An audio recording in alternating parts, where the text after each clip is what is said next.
Louisville City, the old guard in the Eastern Conference, hoping to knock off the newcomers. We're underway in Louisville at Slugger Field as these two teams very much excited for the game at hand. Mike Watts with Matt Stubbington. And Matt, this is going to be attack-minded, and both coaches indicated we're going to see a lot of action around the goal mouths with the way this field is constructed. It's a very tight field, as you can see. And again, with the lineups 4-2-3-1 for both squads, there's going to be a lot of attack from both teams. Marcel Shafer, a little bit of a push as Louisville City in their blackout jerseys for this affair. That apparently didn't cover the ball kids either. As an early foul gives the ball to Oscar Jimenez in a dangerous position for Louisville in this first minute. We'll see if Akira Fitzgerald is immediately put to the test.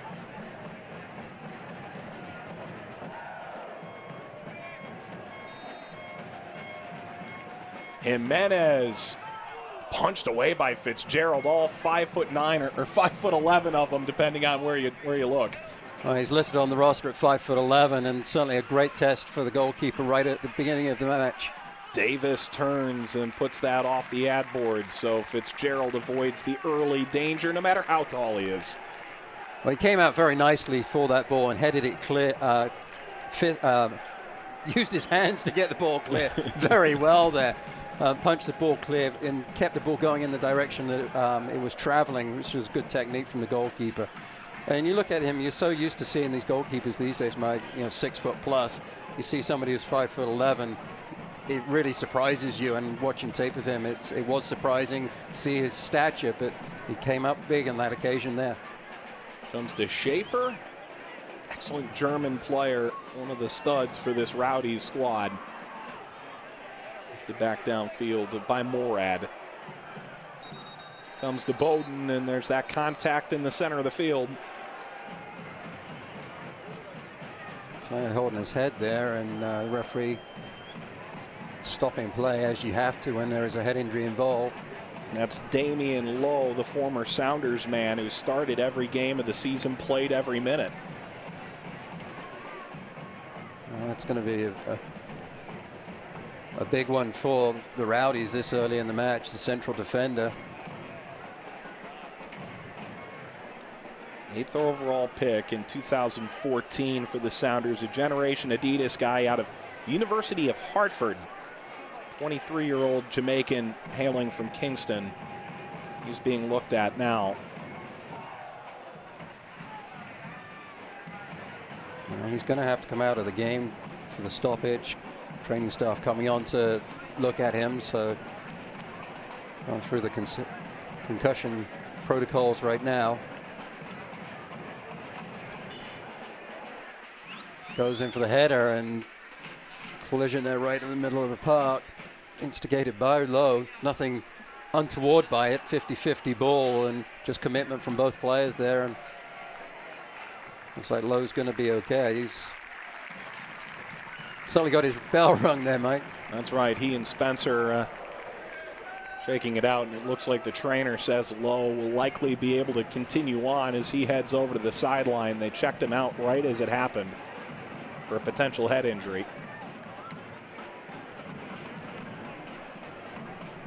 Let's get another look at Lowe here colliding with the big Luke Spencer. Oh, two big boys in the middle of the park, and some forehead of Lowe hitting the top of Spencer's head. 6'3" and 6'2", and they're not very wiry either. They're not. Big boys.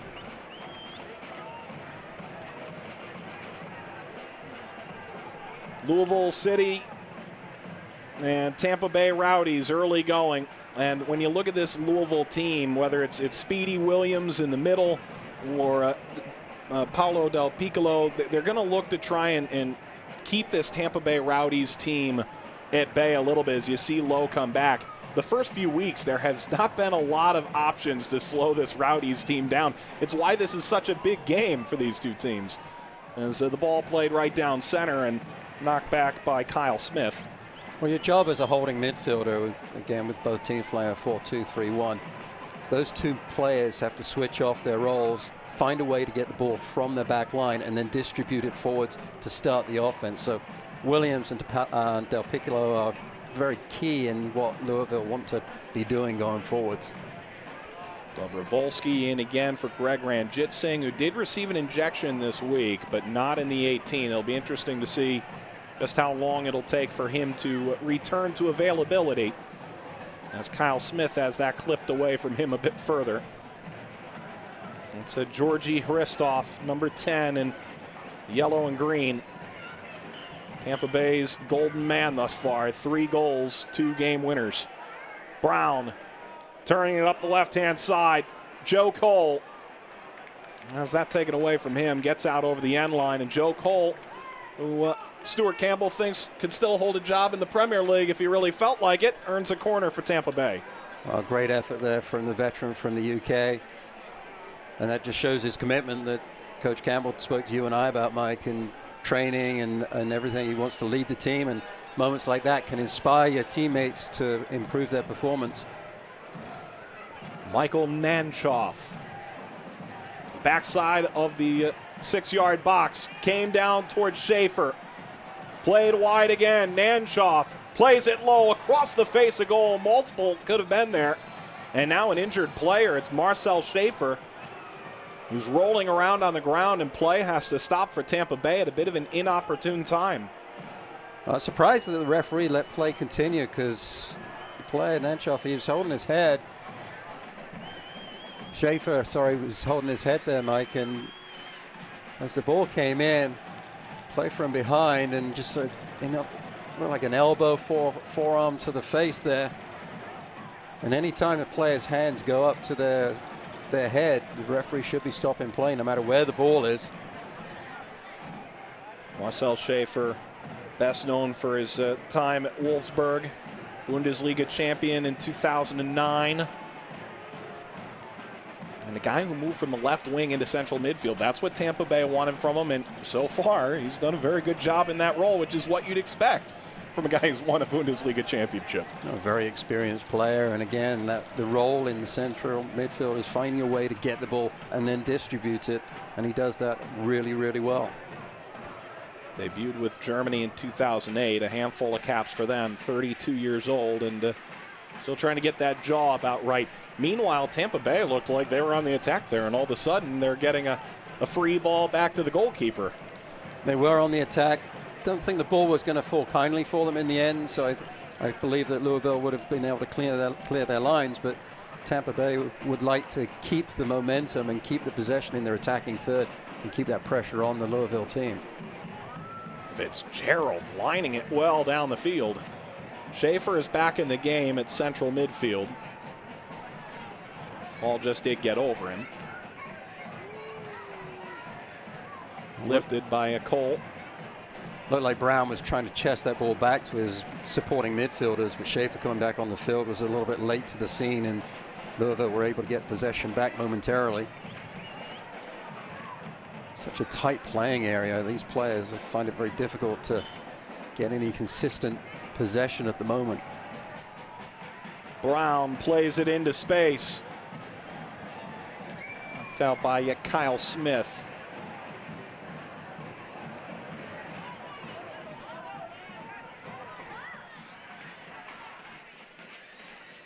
This time they'll put it into space on the right side. Jimenez under pressure. Stepping to the end line. Long ball across. And that got out of play. So Louisville gets a goal kick in the 9th minute. I thought the pass forwards was a little bit ambitious at that moment in time. It looked like the ball could have been played more simply to the right back area of the field, but the ball got through beautifully, but the cross in the end was a disappointing one. Dobrovolsky kicks it away. 10th minute.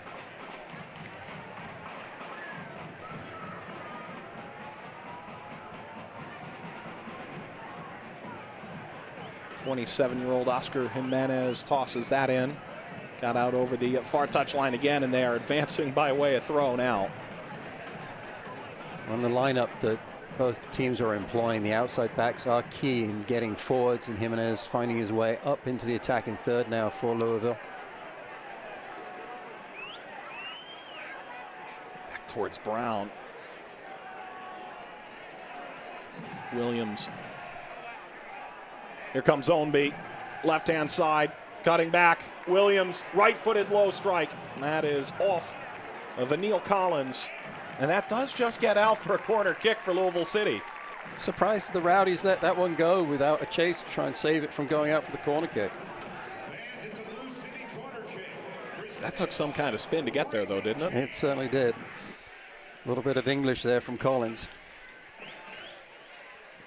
He's Scottish. He is. Boy, there's plenty of contact in the box, and Oscar Jimenez pointing.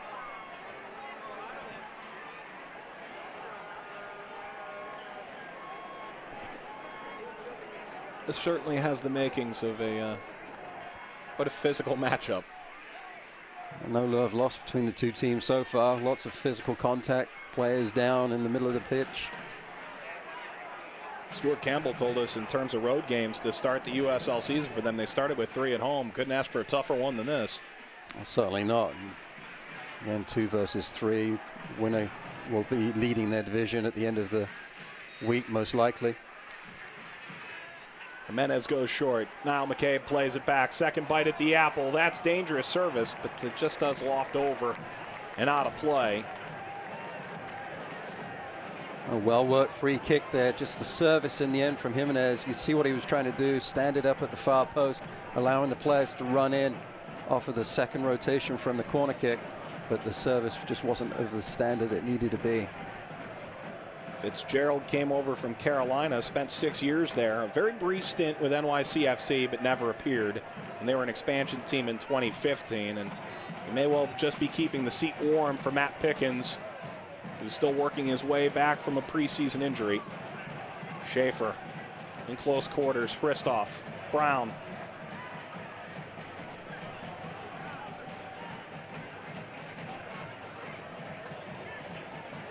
Up the left, and Christoph was the target. Wasn't going the same way. And, you know, Matt, people can't see in our booth. You're kind of pointing to the far side, but it just doesn't feel like there's a ton of room if you get it there. Well, with any point in the game of soccer, you have to switch the point of attack to unbalance the team that you're playing against. And particularly when the field is as tight as this, you have to find a way to do that quickly and often.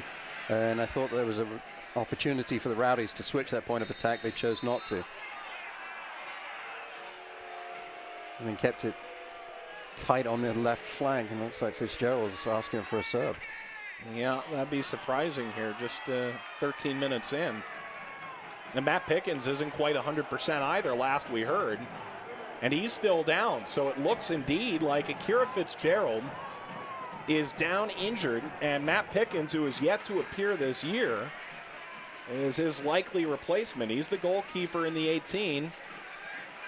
That's a huge moment, and tactically you're using a substitution that you would like to save for the second half for an outfield player. You'd rather likely going to be using on your goalkeeper within 15 minutes of the first half starting. Yeah.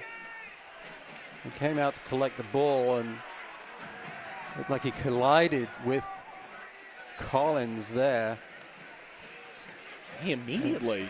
He knew something was wrong, and looks like the athletic trainer is working on the hamstring area.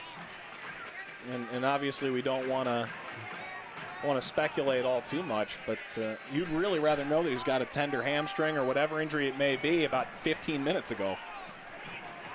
Well, certainly, I mean, if it's possible to change of direction or the big Collins coming in and making a collision with you. Something tore back there and caused him the issue. So a little disappointing here for Akira Fitzgerald and this Tampa Bay Rowdies team, who find themselves a bit behind the gun now in the 15th minute, assuming he is indeed on his way out of the contest. Well, it looks like he is. I mean, there's a little bit of a limp there on the right leg. When he first got up, I thought he was moving pretty good, but there's a little bit of a limp that developed. Pickens a wry smile as he looks across the field, hoping that Fitzgerald can take his time walking to the sidelines so he can have a few more catches before he goes out into the pitch. It's funny, we were talking about before the game, you always said you really didn't appreciate training goalkeepers. You kind of have to hit the ball right to them when you warm them up. Make him feel good. That's what you're supposed to do. It's very difficult when you're so used to trying to score on goalkeepers. Well, this is an unenviable position for Matt Pickens to come into. The 19th overall pick in the 2004 MLS Super Draft for Chicago out of Washington, Missouri. And here he comes. Dealt with an injury in preseason, 35 years old. Played in MLS with the Colorado Rapids in Chicago, now in his 4th season in Tampa, and he's placed into a precarious position. Well, we spoke to Coach Campbell about the competition for the goalkeeper spot, and he said that the goalkeepers worked so hard together, and it's an unusual dichotomy because you're trying to beat out the other goalkeeper from the position. At the same time, they have a lot of love and a lot of support from for each other, and you saw that as Fitzgerald made his way to the bench and the goalkeepers exchanged a hug and a high five, and Fitzgerald wants Pickens to do well, Pickens wants Fitzgerald to do well. Neither of them want their teammate to be hurt. So in the end, as much as they want to play, they also want the Rowdies to be successful, and as long as the goalkeeper isn't letting anything go by him into the back of the net, the Rowdies should be. Piccolo putting his head to it. Spencer, that's a creative touch. Ownby going back to Davis. Give and go. Ownby chasing. Pressure still coming from Spencer, and Pickens, that first touch sometimes is the most valuable. And it wasn't the best clearance from Pickens, but it got the ball out of the danger area momentarily. I thought Tampa Bay were in good shape defensively, but they didn't follow the runner on the give and go. And frankly, they were very fortunate that the ball didn't find its way back out to Ownby on the right flank. Speaking of unfortunate and Ownby, he really did a bit of a cartwheel there and took the entire defensive alignment with him.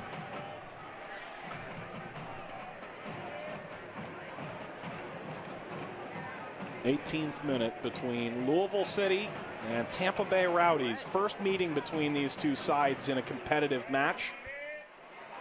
Tampa Bay's first year in the USL, one of the more historic names in American soccer.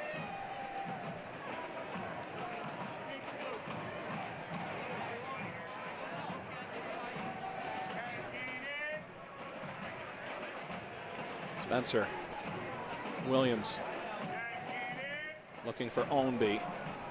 Jimenez, Del Piccolo, Morad.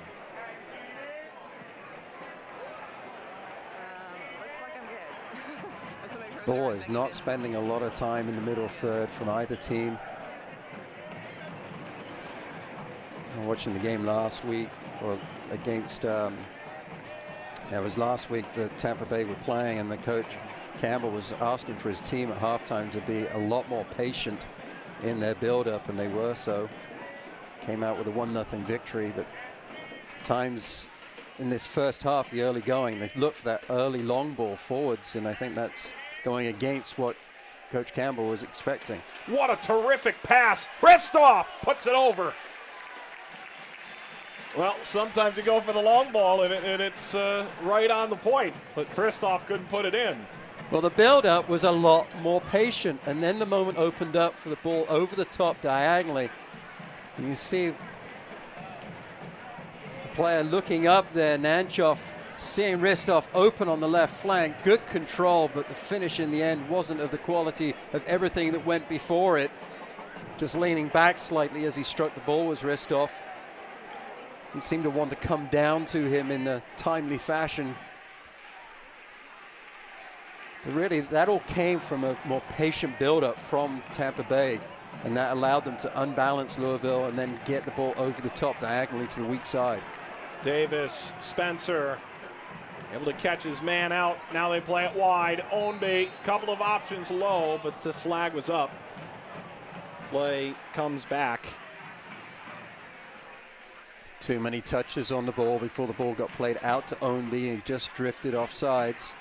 Good job from the back line of the Rowdies to step up and catch the left winger out.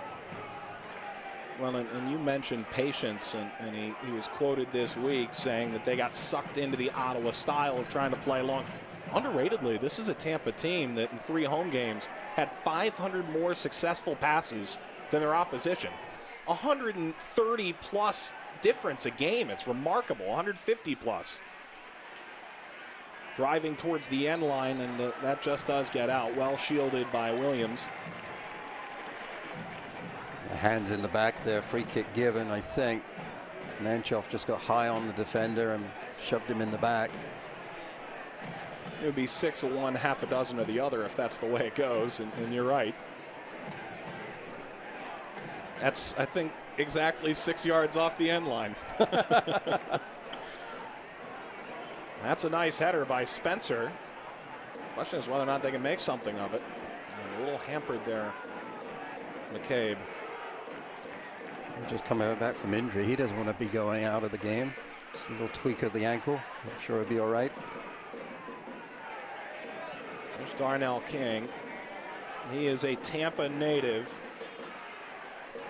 Switched sides in the Florida Derby a couple of years ago and still trying to refine that form that made him an all-league pick way back in 2014.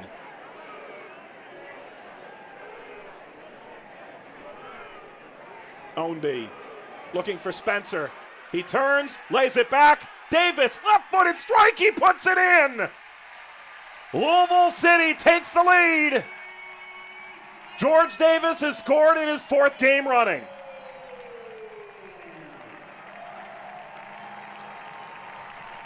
Great work down the left flank. Ownby with the ball. Gets the ball into Spencer. Spencer with great patience and presence of mind just drops the ball back to the trailing Davis. Good strength on the ball by Spencer. Lovely touch to the left. And then the left-footed shot behind Pickens for the goal. Lovely, well-worked goal from Louisville there. Get the ball out wide, put it into your big center forward, let him do something magical, and he did so, finding Davis the 4th, trailing the play. Davis is 4th of the season. What a remarkable year he's had so far, and that move back to central midfield. Goal is a Kentucky lottery goal, and it comes in the 22nd minute. And that's his 8th shot of the year. All 8 have been on target. Oh, it's fantastic the way he's playing, and the players in front of him are just sucking the back line deep into the defensive penalty area, and then he just pops up at the top of the box for his drop passes and is finding the way to put them on target, make the goalkeeper work, or in this case, find a way to get past the goalkeeper. Ownby, that comes down. It's a gracious fall for Spencer. Attack still on for Louisville City in their blackout jerseys, which are looking spiffy at the moment.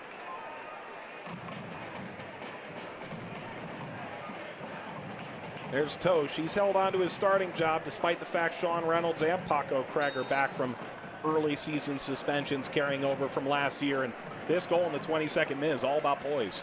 It was good play there by Spencer, getting the pass from Ownby, keeping his presence of mind, sucking the players in, turning on it, and then knowing where Davis the 4th was waiting at the top of the box, and then he just had the presence of mind to take it to his left and then slot it in the back of the net. A well-worked goal all round for those 3 players involved. Is that generational reference, the 4th, or his 4th goal of the year? Well, it goes with both at the moment. So. Yes. Next time in the graphic, we need to write down that it's his IV goal. Back towards Spencer, and eventually kicked away by Pickens. Got a wonderful crew on this game here. Tom Pirro, Alex Goldstein. Joining us, Mike Watts and Matt Stubbington. Well, we were talking pre-game whether we had to mention that he was the 4th, but maybe we should just mention him as the 4th at the moment. That's right. Christoph. He's looking for a 4th goal in 4 games running, too. Well, it's going to be interesting to see how the Rowdies respond, because that's the first goal they've conceded this season. So, first time they've had to play from behind. How do they respond? Have they got the answer that they need to find to maintain their position at the top of the division? They beat a playoff team in Orlando City B, the 8th seed last year, 1-0 to start in the I-5 derby. There's pressure coming from Brown. That was a turn at just the nick of time. Then they blew out Toronto, who made a ton of defensive changes, and then a win over Ottawa, a team that was at the bottom of their league last year. This is really their best competition yet as Ownby plays through looking for Davis again. Davis turns, trying to keep it in front of him. Now for a throw. Lou City fans appreciative. Thought there'd be some support on the right flank, just wasn't coming for Ownby to play the ball out wide, and then Ownby running into the space where he put the pass brought defenders into that area and just closed anything down that Louisville had going forwards at that moment. Smith, that's creative touch from Ownby. Spencer spins out. A step over from Bowden. Davis still pressuring.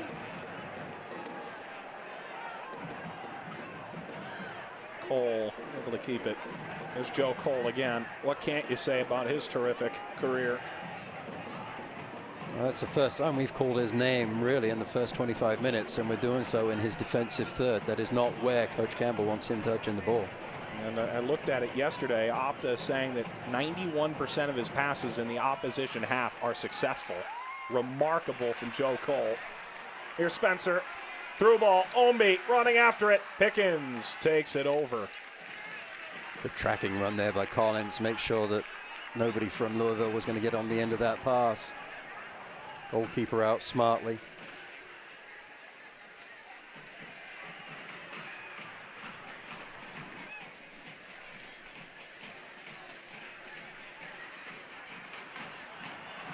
Ownby nearly was off to the races. Shafer.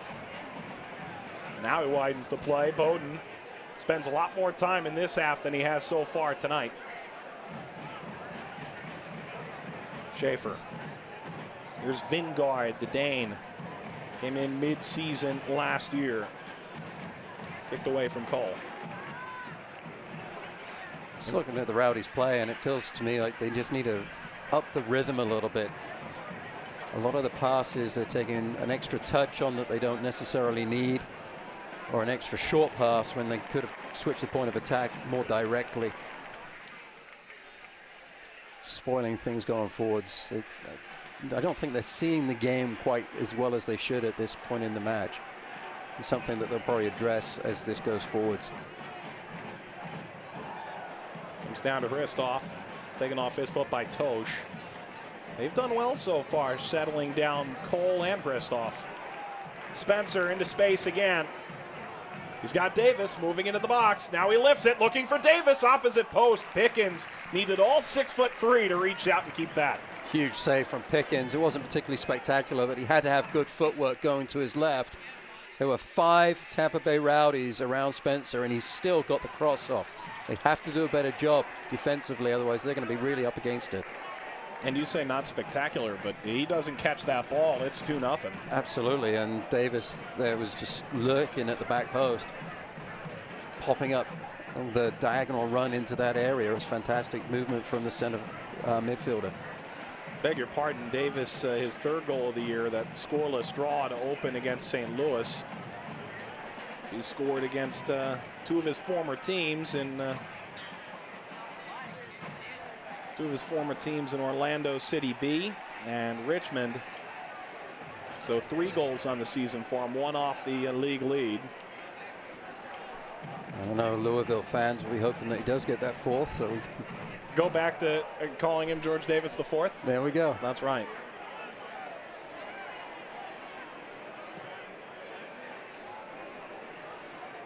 Shafer, not enough under it. McCabe knocks it back. It's Williams.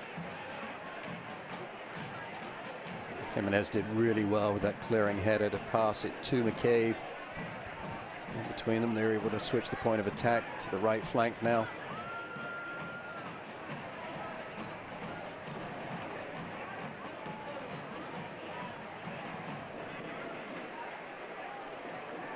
Long again, Spencer. Flag has stayed down. That lined off of the corner flag. Throw for Damian Lowe. Good to see him in the game after that previous knock. So King was going for a walk there, and referee's asking him to retreat to back to where the ball went out of play. Always like it when that happens, because the players then take another 4 or 5 steps in the action of throwing the ball in. So they end up where the referee told them to stop going to in the end. This is a perfect pass to Ristov, who falls down, and the foul given. Morad was in the area, and Ristov wins a good free kick opportunity for Tampa Bay. Ristov's arguing that there was a goal-scoring opportunity and that a card should be forthcoming in this situation.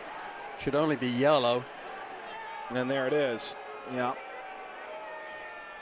Yellow card to George Davis.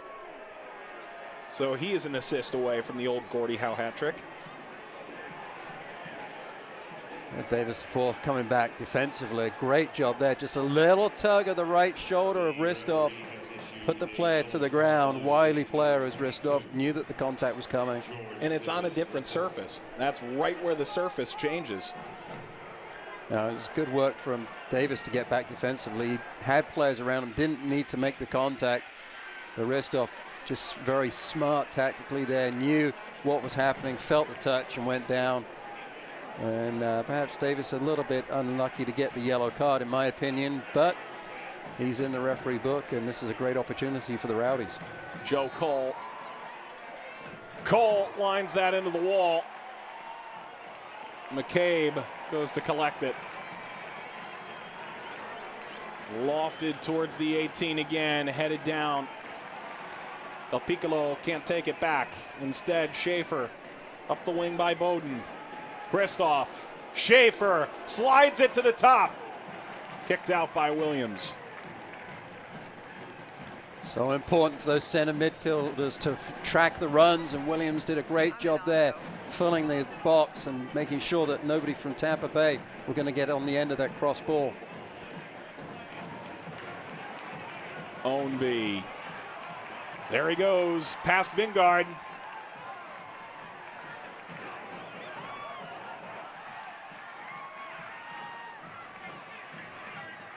Ownby turns. And now Smith takes it back. He just didn't have any options there. There wasn't a lot of players in the box, but felt like he could have crossed it with his right peg, but maybe he doesn't trust that side of his body to make an accurate ball.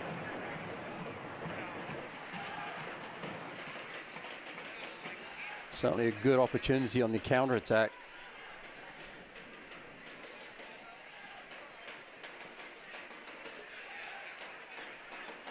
Collins. First time playing outside of the UK. Cuts across the grain and finds Vingard. Up the right-hand side. Cole. Cuts towards the end line again. Gets the service off of Williams. But this is played right into a dangerous position. The turn from Brown, setting up a blast. That's off to the upper deck. A little bit of communication problems there. Brown wanting to collect the ball, and his teammate was there to have the shot. But fantastic run to the right flank by Joe Cole there.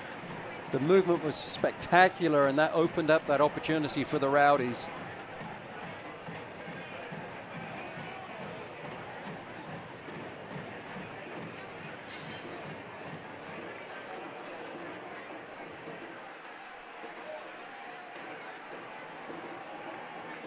Well, clearance from the goalkeeper, and a little fortunate not to have that ball coming straight back at him in short order there for Dobrovolsky. Jimenez nutmegs the oncoming attacker, Williams. Louisville City moving the wrong way at the moment. Del Piccolo trying to change that narrative. Spencer has done a really good job of holding up play. Down goes Ownby. He's looking for a whistle, and now it comes. That should well move the Rowdies out of Louisville territory on the whole. Yes, sir. Tangle of feet there. Ownby going to ground. Referee blowing for the foul. Tampa Bay have been a little bit more patient in their attack these last few minutes and have had more of the run of play with that possession that they have been enjoying, but Louisville look oh so dangerous on the counter.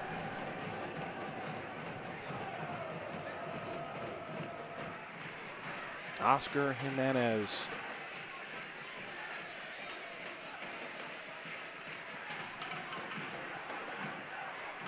Right back out by Ownby.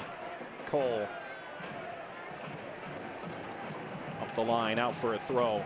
Hey fans, stay up to date on the latest USL news and information from around the league. Tune into USL Coast to Coast. Mondays, 9 p.m. Eastern on SiriusXM FC Channel 85. SiriusXM FC will air the USL Game of the Week. Check USLsoccer.com for dates and times. This ball comes in towards Ownby. The flag was up for offside. And we hope to have Joe Cole with us this week. That's still being worked out at this final moment, as the team will not be traveling back to Tampa Bay after this affair. They're going to stay up for Wednesday night's game against FC Cincinnati at Nippert Stadium. That game will be the ESPN3 SiriusXM FC Game of the Week. You think forward to what FC Cincinnati has coming their way. And it's both of these teams in the next week's worth of time. It's a really tough schedule that they have ahead of them. 3 consecutive undefeated teams, at least at this particular juncture.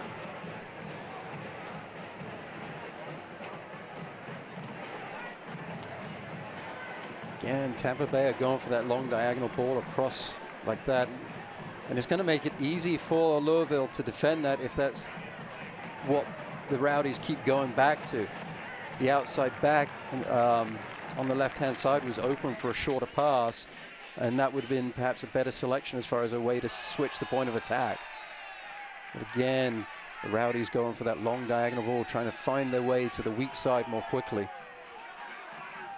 The frustration there, you see Shafer's face. He's just very frustrated with the way things are going right now for the Rowdies.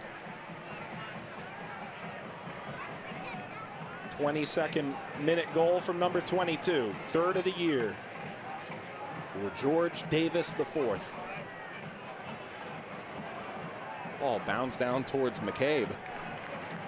And that was touched by a Rowdy. How about another corner for Louisville City? Wasn't dealt with at all well by the Rowdies. The ball seemed to stay in the air for an age. I didn't think it was the best service in the world for Louisville, but they won't care. They got another set piece out of it.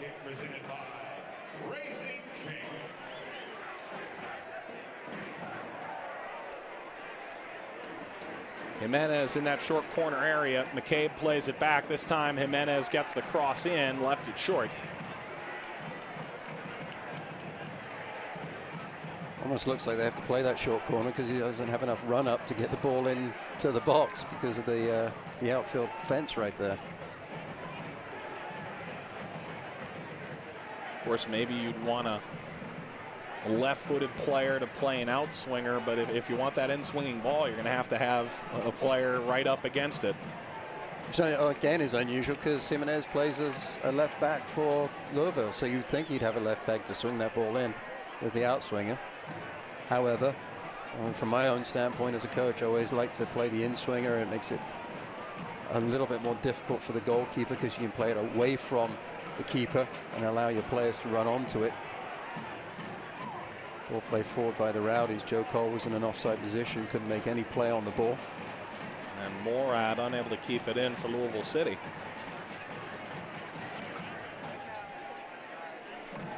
So Tampa Bay trying to move upfield in the 39th minute, maybe level this game out before the half. Again, Tampa Bay, they're short-siding themselves, keeping it on the strong side. They've got to find a way to switch the point of attack.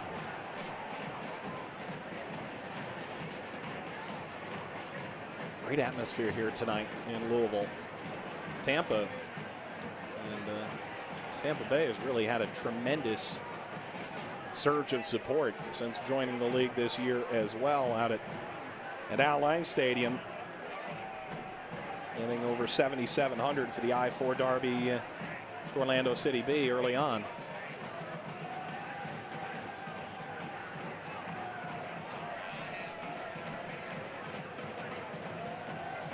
Haven't seen Bowden really get into the attacking third at all so far this first half.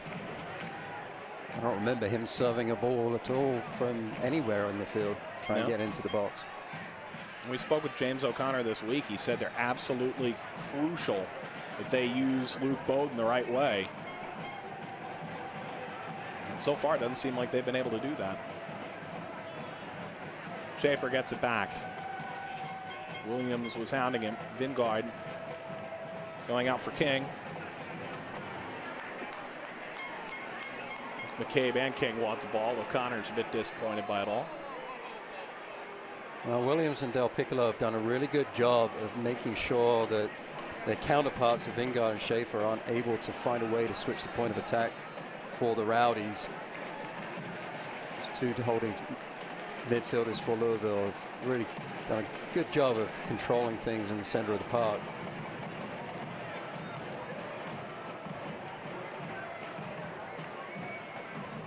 See James O'Connor and Stuart Campbell there. Played with each other, played against each other. And certainly plenty of respect between the two head coaches. See O'Connor there pointing one way or another. Ownby coming after the ball. And Ownby guilty of the foul. A little late, a little behind the tackle. That's Stuart Campbell, 39 years old. This is his second full season as head coach, but he went from player to assistant to the head man here. Over 500 professional appearances in total, finishing his playing career in 2013 in Tampa Bay.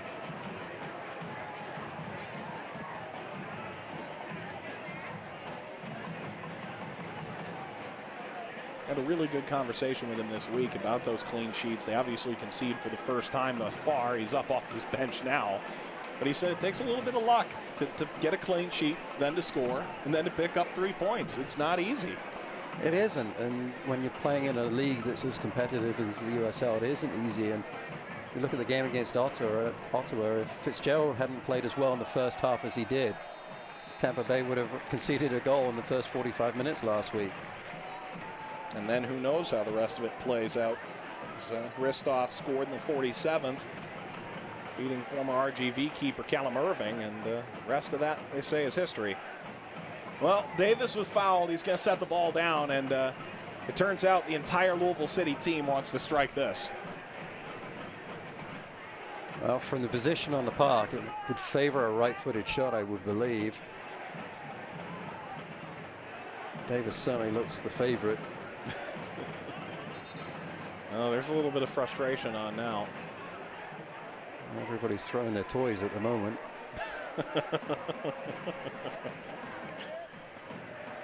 And yet Brown still won't move. So now the question is how hard Davis is willing to kick that toy to make his point clear. Well, it's interesting. I mean, technically, the referee would be within his right to give a yellow card to both players for unsportsmanlike conduct. Turns out it looks like neither got one. Which is just as well for Louisville fans because Davis is sitting on that yellow. Pickens is just trying to set his own wall. I think we're going to be playing a little bit more than 45 minutes in this first half for the time it's taken to set this free kick. That wall is not back 10 yards. No. Another player from the Rowdies goes down in the box. No call from the ref. And after all that, the free kick went straight into the wall. Well, if it were a full 10 yards back, who knows? There's service, Jimenez, and it's over the bar from Tosh. Nearly his first goal as a member of Louisville City. Just did put it over. Great movement in the box by Tosh, popping up at the far post. Would love to have that one back, put it on frame. Good right-footed in-swinger service from the left flank.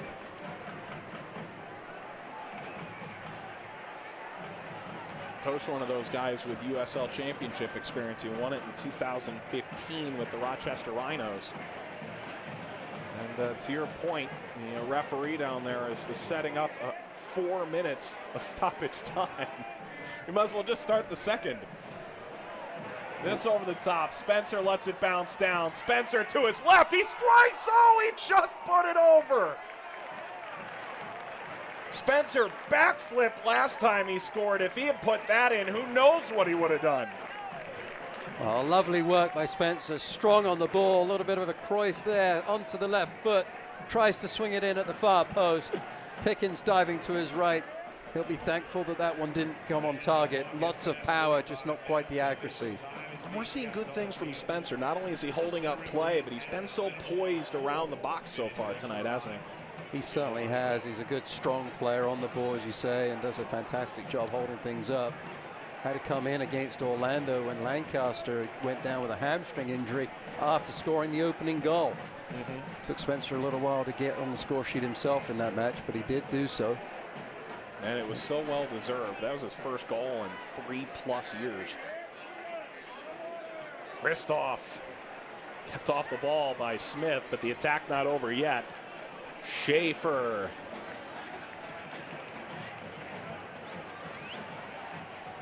And this bit on the impatient side as that's driven towards the corner. Actually puts Louisville in a tough spot. Low there with a bit of a Gary Owens up and under. Just clearing it, trying to beat the player to the ball on the 50-50, and you said puts Louisville right in their defensive third and aren't able to clear the lines, and the Rowdies get the ball back on the throw-in. 4 minutes of first half stoppage time between these two teams. Louisville City up 1-0, 22nd minute. Here comes King, a drive, knocked down by Dobrovolsky, and cleared out. A spectacular right-footed shot there. It seemed like it was pretty close to the goalkeeper. Dobrovolsky, though, was scrambling because it looked like the ball knuckled in the air.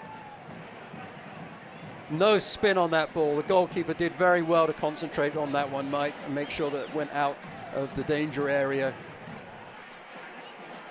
Darnell King with the shot. Absolutely no spin on the ball, knuckled as it came in. He was a striker at FAU. Meanwhile, Nanshoff headed back in, falls towards Shafer. They're looking for a handball, and it'll belong to Louisville City. Bit unlucky, because if Shafer did indeed get to take that shot, it looked like he would have had an opening. I actually thought the ball came up and hit Shafer on the hand, and I think the referee was actually calling for an earlier infringement in the box. Well, no matter what, from the Rowdies' perspective, it's all for naught, and a spectacular effort from King and the ensuing corner kick. All goes by the by. That's right. First half stoppage time here. Still have a little more time to go. Could there be a goal before this thing is over for the first half? Ball sliced across. Everyone's trying to get a goal of the year candidate in now. Steven Dos Santos nailing one from midfield earlier today. The bicycle kick goal by Miguel Gonzalez on Tuesday night. Both teams firing from distance thus far. King, that deflects, and a corner to Tampa Bay in the final minute of first half stoppage time. Good movement from Joe Cole again, opened things up on the left flank and isolated the player trying to get into the box. Wasn't able to do so. Good defensive presence by Louisville and Carl Smith, and then switching the point of attack and trying to get into the box. On the right hand side was Darnell King, wins a corner kick for the Rowdies. Play comes back, and we look again. This should be a left-footed cross, but again, it's a little tight, those quarters. A little tight, and Joe Cole and Jimenez coming together in the box, getting a little talking to from the referee. Yeah, I'm sure that'll carry a ton of weight. Right in front of the Coopers, too. Tough place to play. In swinger. Spencer wins it. Final seconds of this opening half. Played in by Vingard. Service again. Punched out by Dobrovolsky. Setting up a volley. That's deflected back. Contact and a foul for Tampa Bay right before halftime. Well, Shafer went for the volley out of the air. Would have been a spectacular effort. And Spencer in late on the challenge. And referee indicating that wait for the whistle. No card, I don't think. We're going to play like 6 minutes of stoppage time at this rate. No, there is a card coming for Spencer.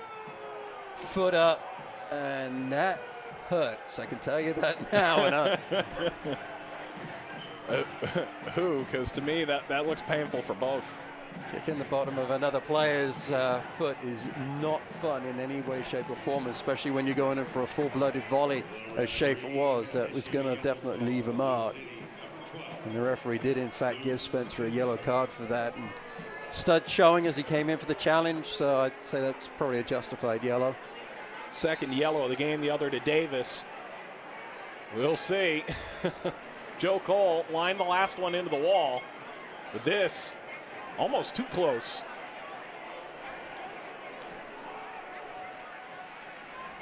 Should be enough distance there for him to get the ball up and over and down again.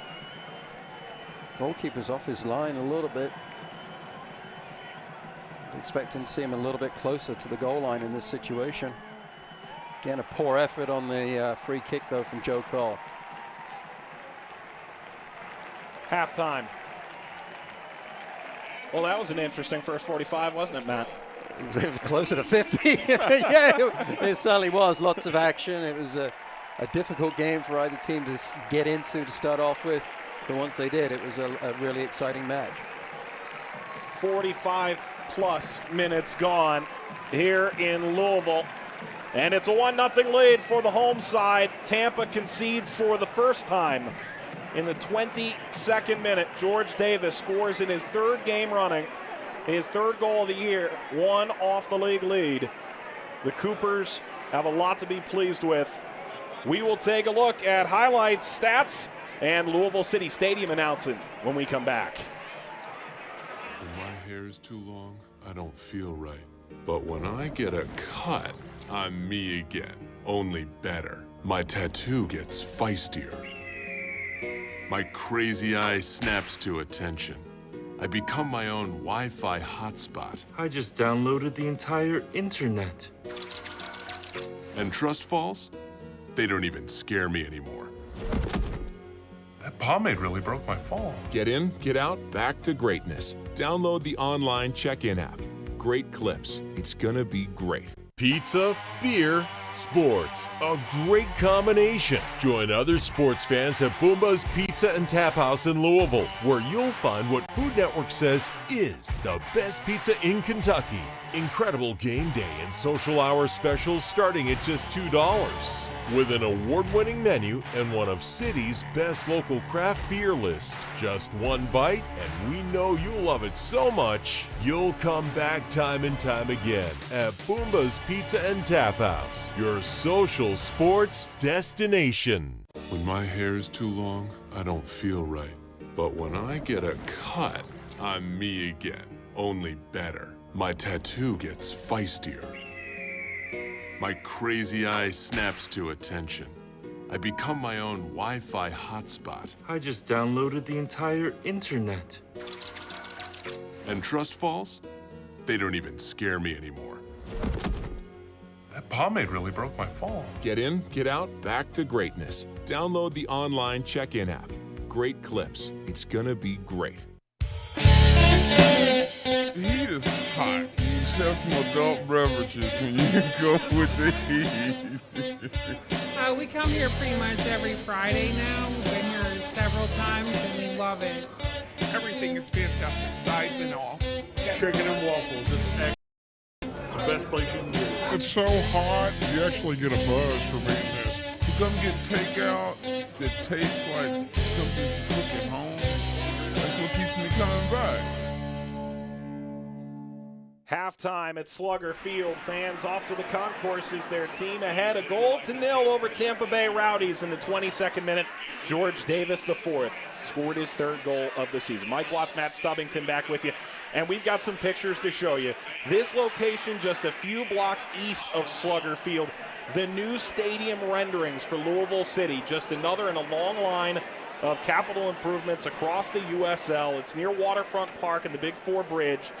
As an area that is currently an auto salvage lot, 5 parcels in land, 4 owners, but the club has the option for all 5. It's 40 acres, and it could be an entire district consisting of the stadium, along with offices, retail, hotels, and the stadium design seating 10,000, capable of expansion up to 20. And Matt, you look at at this crowd here tonight at Slugger Field, and you can only imagine just how much better it would be in a stadium of their own.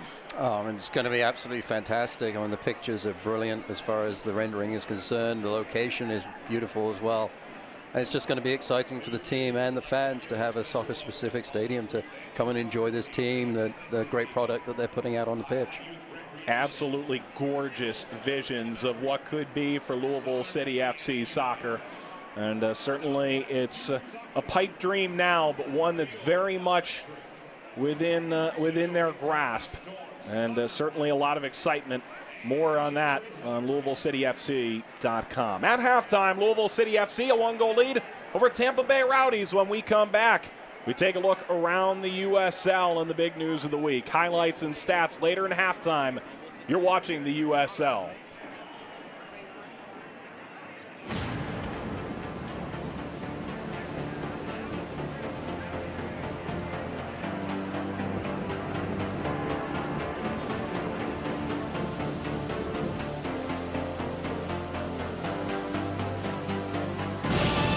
We've raised the stakes. Expectations are high. Our biggest season yet will break records with elite players and future stars. Innovative technology and new homes. We're growing the game in our communities and across the nation. Are you ready?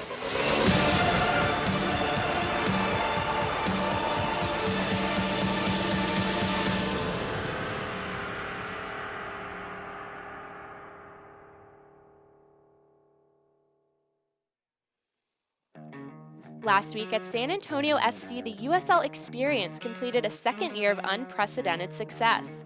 The USL Experience provides Super Y League players with a comprehensive look into the North American professional landscape, where they can experience life as a pro at a level never before visited. No, we're really pleased to host the USL Experience here in San Antonio. The players get to experience what it's like to be a professional player. They've interacted well with our current players over lunch, and we're looking forward to watching them play.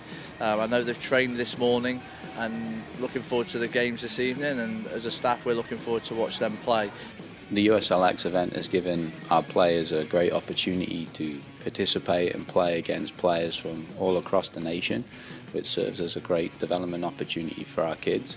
Obviously, Texas is a big state, but when you get the opportunity to play against kids from across the nation, this is a once-in-a-lifetime opportunity right now at their age groups.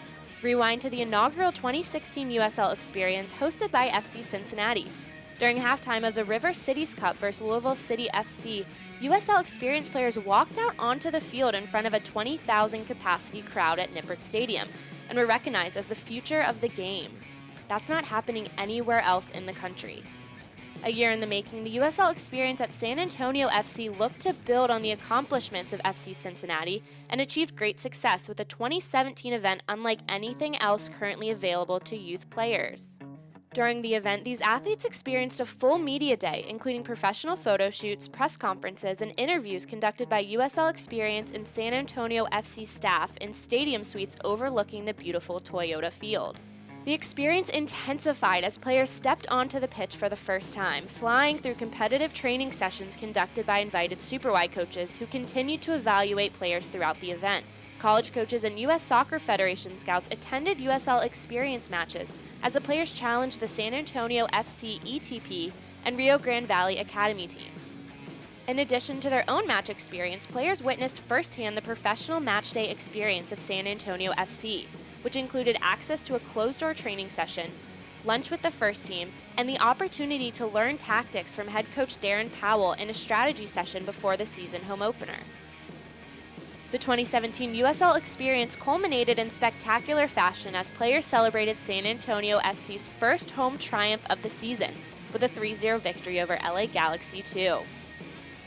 By providing an event such as this, the USL has become a leader through its commitment to youth development. The USL Experience is breaking barriers by making professional soccer and the professional dream more accessible. For USL Network, I'm Morgan Conklin.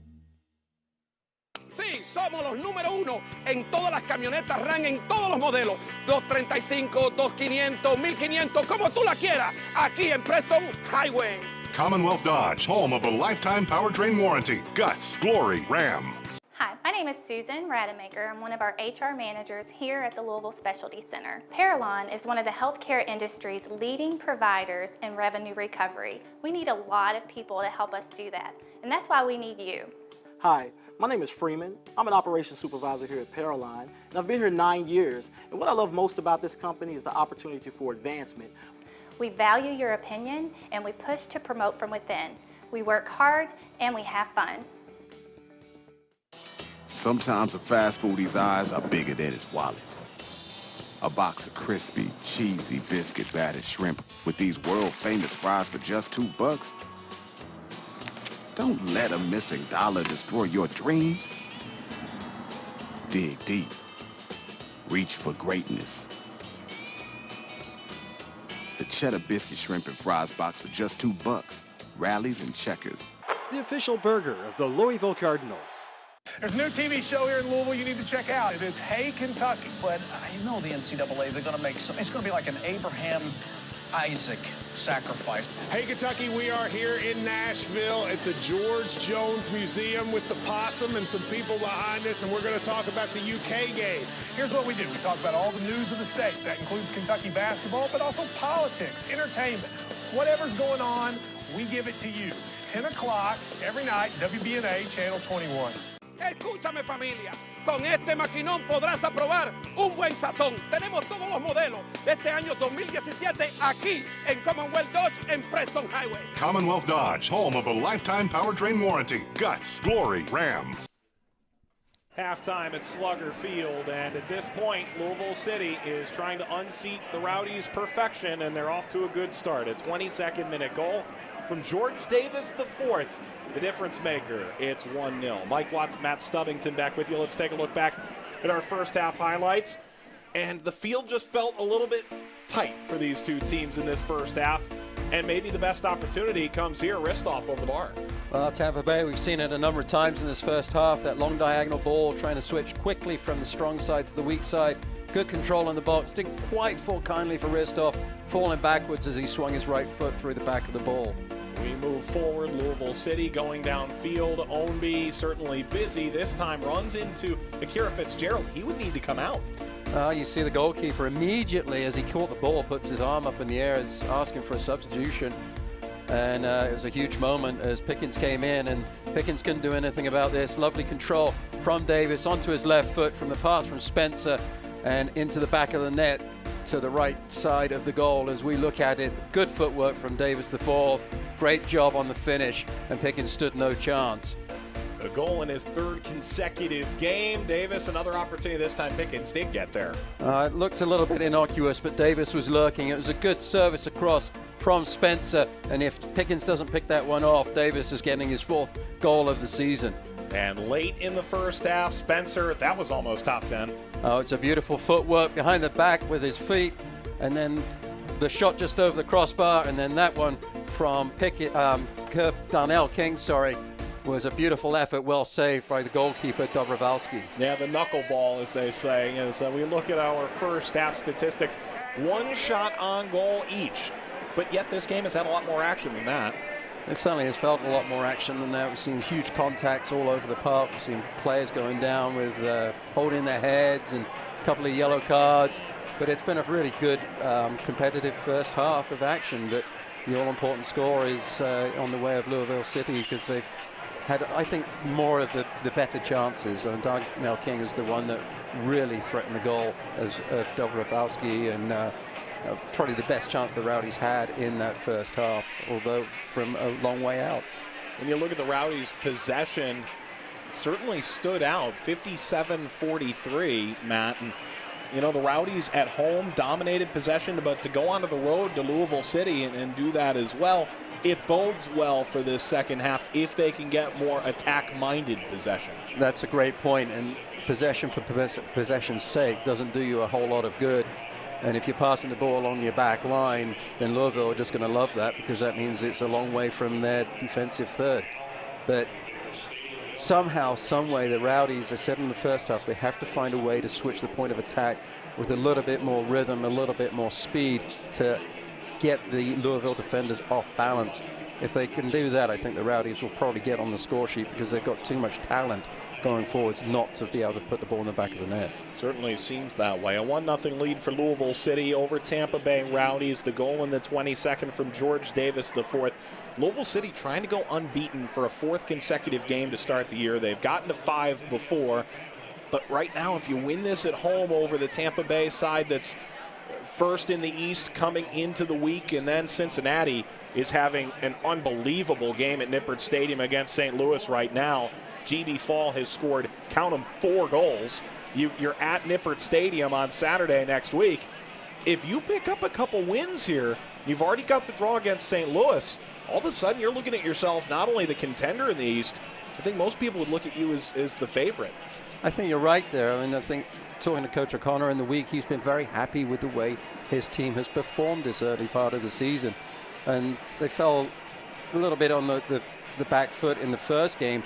But you look at the possession and the chances that they had, they've been out shooting and out possessing their opponents as much as the Rowdies have as well. They just didn't find a way into the back of the net in that first match. So I think the confidence is high within the squad. However, when you are able to get good results against good teams, and obviously we've got 45 minutes to go before they get the good result against the good team. Right. But if you are able to do that, as you say, it really builds the confidence going forwards, and it's something that they can build their season upon. Ryan Ownby back on the field. He started on the wing. Richard Ballard did not get the call today, likely available as a substitute. He is in the 18. Instead, they give Niall McCabe the start as the all-black jerseys on their way back in. And, you know, we talked with Stu Campbell last night. He said, I couldn't pick a harder first road game in this league if I tried. He said, Louisville, there are no weaknesses. This is a good team, and now they have to go out and prove that they're a better team. That's no easy feat, even if you do have all the big names that Tampa Bay rolls around with. Certainly, you know, we said it right from the opening of the show, is these are two good top teams that we're watching. And as you said, Coach Campbell said that there is no weakness in this Louisville squad, and there certainly isn't. They're a very deep team. And you look at what they have to come off the bench. You said, you talked about Purnell, and then you also got Campbell coming back from, Tamron Lancaster coming back from injury. He's available this evening. So there's a lot of depth on that bench for Louisville to come in and test the Rowdies even more. Tampa on their way back out. Georgi Hristov, once a trialist, now one of the best goal scorers in the history of the franchise. A long career for Stu Campbell with the Rowdies at the end, assistant to the headman, trying to topple Louisville City at a park where they've lost just 5 times in the last 3 years. Tampa Bay looking to extend a 3-game winning streak to start their USL run. They've got certainly some work to do in the second half, trailing a 0-0. Matt Pickens moving into the lineup with the injury to Akira Fitzgerald in the opening 20 minutes. Beaten in the 22nd minute by George Davis, who's off on a torrid run in league play. Marcel Shafer injured in the first half, but back on the field. And Luke Bowden, last week USL Team of the Week, trying to find his way into a more attack-minded half. Louisville Slugger Field, the site of perhaps the most intriguing match in USL this week, and we're on to the second half of play. Immediately a long ball forwards by Tampa Bay. They weren't able to get the first or second win on the possession. Interesting to see what the message was from the coaching staff for the Rowdies at halftime, whether they look for more confident possession, more patient possession from the team. And we may get a better look at that now, depending on how Matt Pickens decides to play this. And there might be your answer, Matt. Well, looking short. And then they go long. And they go long. Well, it's not a bad option. You go short, try and pull the defense out, and then the field spreads out a little bit. Long run for Ownby, still coming. And Neil Collins, who's there initially. Ownby service, looking for Spencer, knotted out. Lifted further by Nanshoff. Brown was tugged. Attack still on for Nanshoff. He's fouled. Speedy Williams didn't like the call.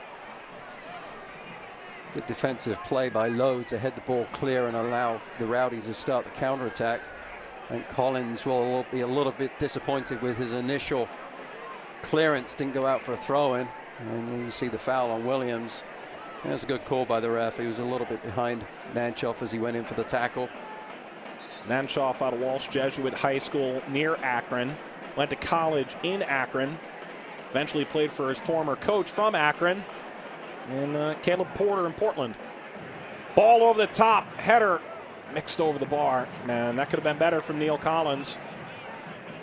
Surprised he went goalward with that one. He had players coming in on the far sideline, or the far post, sorry. Would have been better served to serve the ball back across the box. Perhaps that's what he was trying to do, but the big guy just couldn't get it where he was intending. Dobrovolsky making the save he needed to make in the first half, but not much more really necessitated from him. Spencer, such good control for such a big guy, plays it in towards McCabe.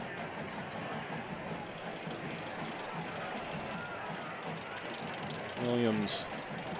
Here's McCabe, taken away. Those are the passes that will drive you nuts as a coach. Lowe steps in so beautifully to win the pass and then gives it straight back to Louisville. Morad being chased by Brown. Sean Brown, not too long ago, was the future of the Colorado Rapids organization. Went to Europe and sort of lost his touch. A quick restart. Although the official doesn't seem all that keen to give it to him. The ball was put down probably about 10 yards away from where the foul happened. So the referee coming back saying, "No, take it back from where I blew the whistle, please." And Nanshoff wanted to take it quick again, but the referee wasn't ready. He's trotting into his position now. Everything's going to have to wait for him to blow the whistle again. Nanshoff lifts it. Comes down. Hit by Vingard. Vingard trying to switch to the other side. Not great clearance from Williams. Sliding challenge away from Ownby, and Davis gets a throw. We're nearing the number of minutes we had on the clock when the first half stoppage finally ended. 50th minute. Well, it did. I was watching it and I was surprised it went to 50, and I don't think I've ever seen that. Well, certainly not in a long time, the first half lasting 50 minutes. And yet I don't think anyone walked away with that saying, no, I think there should have been less time. I think it was about right. There's certainly nothing boring about the first 45 plus minutes. First 51 minutes as it might be.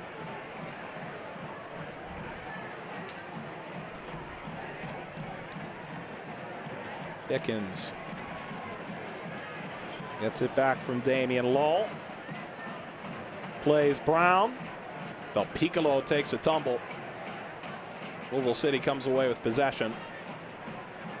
McCabe. Flag staying down for Spencer. There it is. They made him run the whole distance, and I think that's Spencer's point right now. Well, the way the rule is written is that you have to wait until the player that is in offside position to determine whether he's involved in the play. So if Spencer doesn't go for that ball, then he's not in an offside position. Brown still coming, and there's Dobrovolsky. Yeah, but he was the only one going for it. I know, and yeah, is it the difference between a throw-in and a? Is that what they're looking for? Well, if he hadn't let the ball, if he'd let the ball go out for the throw-in, he wouldn't have been called for the offside. And it's very frustrating for a player and from a fan's perspective, because the player has just sprinted 15, 20 yards plus to try and win the ball, and then gets the free kick called on him. He's like, seriously, guys, could you not have done that? I've done my fitness work this week. I don't need to do it in the game as well. Yeah. They didn't. They weren't so kind to him that time around. Del Piccolo. Tosh. Smith. For Davis. Comes to Vingard. Del Piccolo. Vingard. Johnny on the spot again. And now low. Nanshoff. King racing onto it, showing off the speed.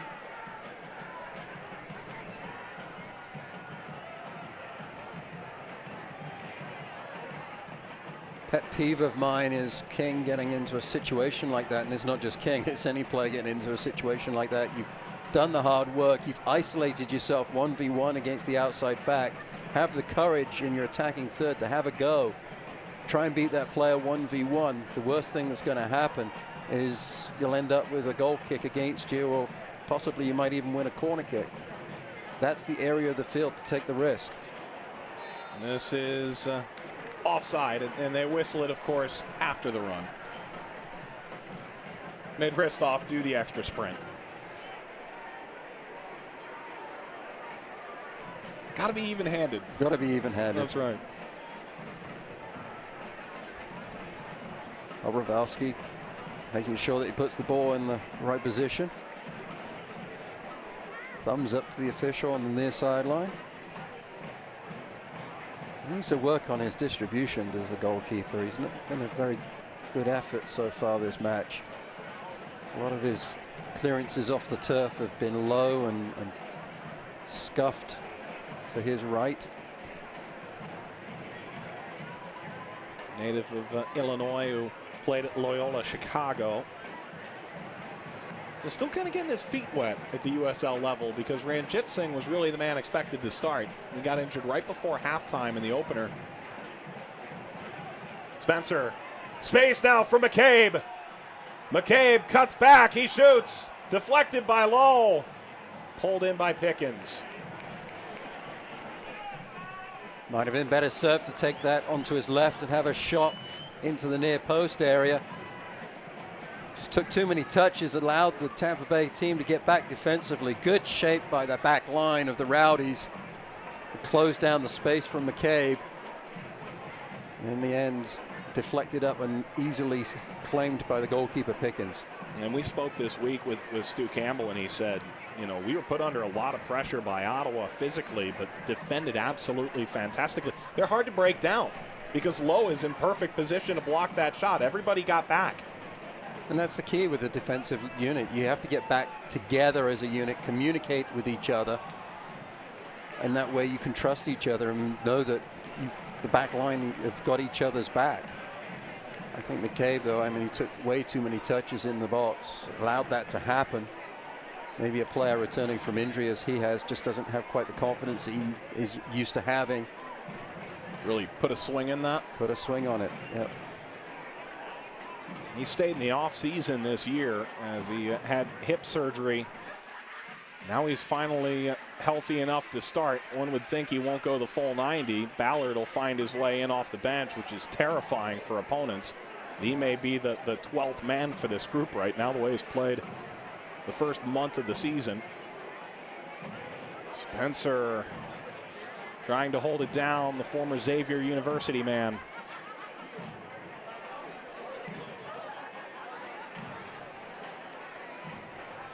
And the Rowdies struggling to find ways to switch the point of attack. Beautiful control there by Bowden. And he didn't find anything into the center of the park to release the pressure on that left flank. Ends up giving up possession on the throw-in to Louisville. Pickens holding on to that for a while. And not to be forgotten, he's not totally healthy either, Matt Pickens. No, recovering from injury, he's done pretty well. He's made a couple of saves in the first half. Hasn't looked out of place. Played down the center, Nanshoff. Diagonal ball picked off, and there's Damian Lowe. He somersaulted at midfield.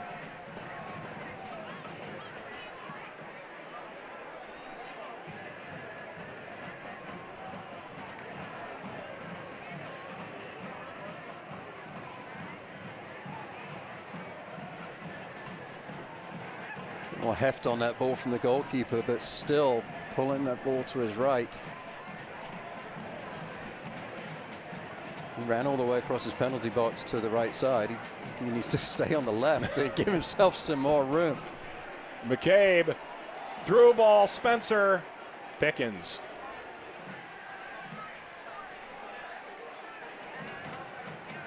Anshoff. Impressed at the outside back position, playing against Stuart Campbell in the U.S. Open Cup game. Henshaw collides with Del Piccolo and no whistle there. Right call by the official, no call. Manchoff just ran into Del Piccolo.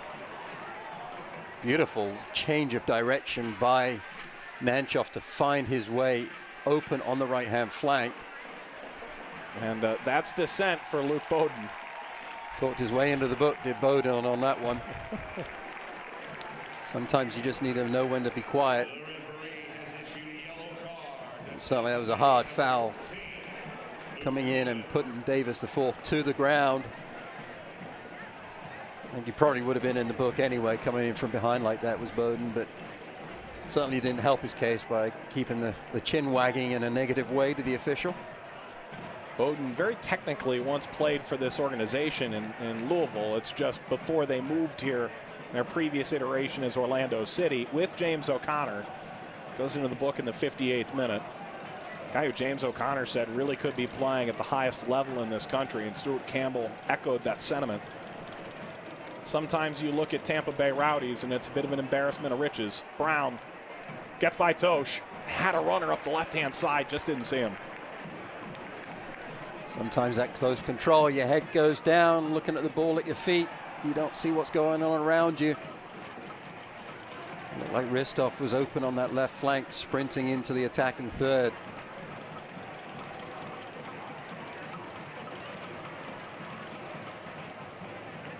Paulo Del Piccolo, Spencer, both overran the ball. And at this point, Neil Collins playing cat and mouse. Collins did beautifully there. Lots of pressure from Spencer. Collins kept his head about him. Turned around the ball a couple of times and found a way to find a teammate. Something we've seen with the Rowdies so far, though, Mike, in this second half, is that ball forwards from the back line hasn't always been clean and successful, and has allowed Louisville to get possession back cheaply in the middle part of the pitch. Williams, Del Piccolo. Well, now here's a little space for Jimenez. Jimenez plays it up the left-hand side. McCabe is looking at all that space.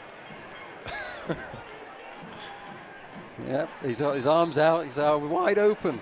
Pass it to me.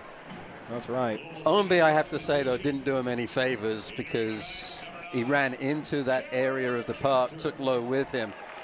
And the run distracted the pass from Jimenez a little bit. Ombi going to the bench early today. Tamron Lancaster, his first appearance since scoring against Orlando City B in the 9th minute. He was out before the half-hour mark. And we thought Ombi would play a bigger role today. Ultimately, that wasn't the way the game ended up being played. It was more down the center of the field, and the wings have kind of been kept rather quiet. I think it's the nature of the park a little bit. It's being so narrow, and you're right, he hasn't been as influential as we had hoped. Thought. And same for Bowden on the other side. And it's a lot of pressure on these players, to perform week in, week out, and you have a good week or a good opening to the season, and the opposition starts putting your name on the scouting roster report first, and it becomes more difficult for you to get the space that you were used to having at the beginning of the season. So it's a mark of a good player that they're able to find a way to still be successful, even though they're garnering a lot more attention than they had at the beginning of the year. Darnell King. Guilty party.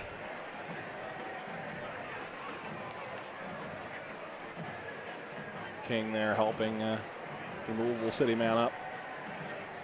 Joe Cole finding his way in the middle of this heated discussion. Vingard still making his point.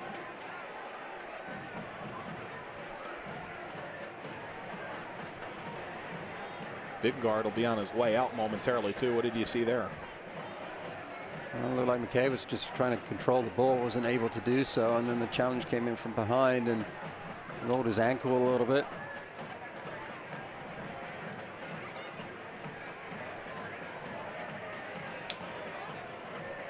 Well, how about this? Dobrovolsky all the way to the left now for this impending goal. If he puts this out on the free kick, then if he puts this to the right, I'm done. I got nothing left. That's straight down the fairway. It was straight down the fairway. If he was able to put that one out on the right flank, I think there'd have been some teams signing him up to. Oh, Lancaster going straight down, going right onto his back and leaning right onto his arm. And boy, that's not the pain someone who went down easy either. Just came into the game after dealing with an injury against OCB, and boy, he does not look any better for the wear. Trying to see where the actual challenge happened. Here it comes here. Trying to see what actually happened there. He just kind of rolled up on himself. You didn't see anything peculiar. I mean, obviously he's in a lot of pain. Maybe a stinger on the elbow or a little bit higher, but he's got to be laying there in the discomfort and the pain. So don't touch me there, athletic trainer. That's where it hurts. But he's got to be wondering where his luck is as far as the injuries are concerned this season. Darnell King has gone into the book for that. His second yellow card in the first 4 games. For Lancaster, talk about a guy who's just simply unlucky. I mean, he ruptured his ACL in his right knee in March 2015. Scores against OCB in the second game of the season for Louisville. Leaves in the first half hour. And now he's still holding that arm rather tenderly. And of course, because the yellow card was issued, he's able to stay in the game despite having the trainer come on to look at him. So he's going to give this a go. Well, sometimes you get the injury bug, and that can be the difference between you making it at the professional level and having the chance, making it at the MLS level. You get those opportunities, but the injury just takes you out of the picture. And Lancaster puts it towards the top, and he was aiming for the corner. Ultimately, that off a 3-man wall. And not the best effort there. We haven't seen many well-taken free kicks tonight. Certainly not as far as the shooting efforts on goal. I think everyone has hit the wall that's been set in front of them. Spencer, double teamed, somehow trying to keep his feet. Goes into King, who had both feet still on the ball.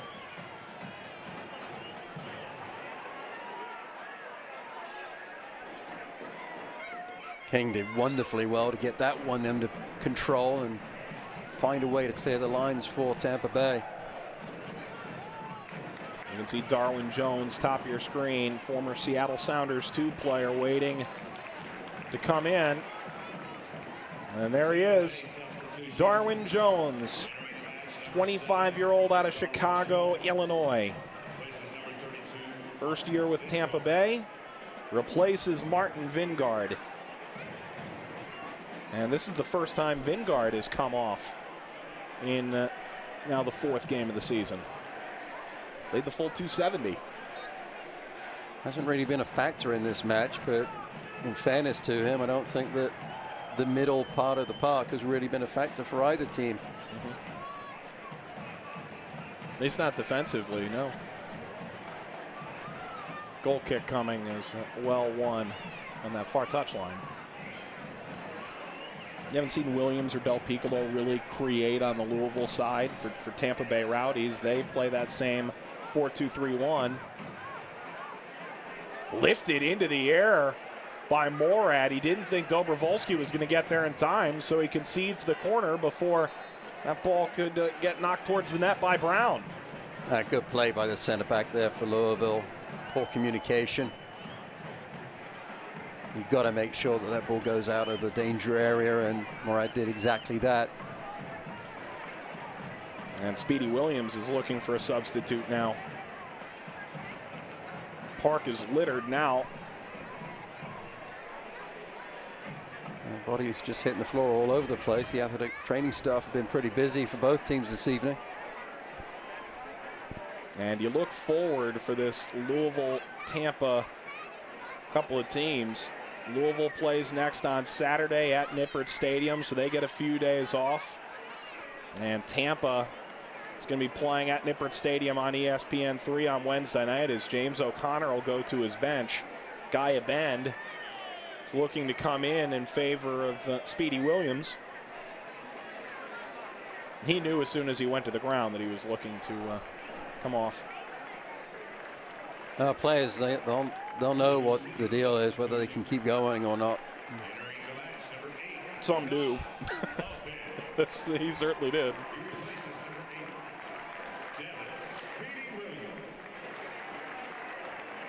So it's going to be interesting now that you've got two central midfielders, and we've talked about how the central midfield hasn't really been a factor going forwards for either team so far this evening. It's going to be interesting to see how these two substitutions affect both squads as this match progresses. The Bend going right into the mixer. Both teams have used two substitutes now. Can Tampa Bay level the playing field in the 68th minute on this ensuing corner kick?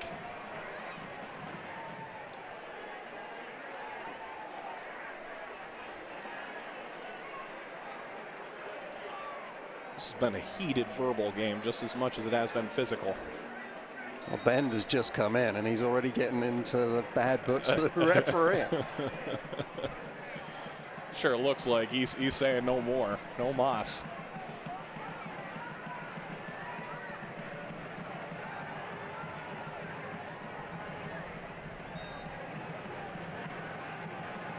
Corner for the Rowdies. Outswinger.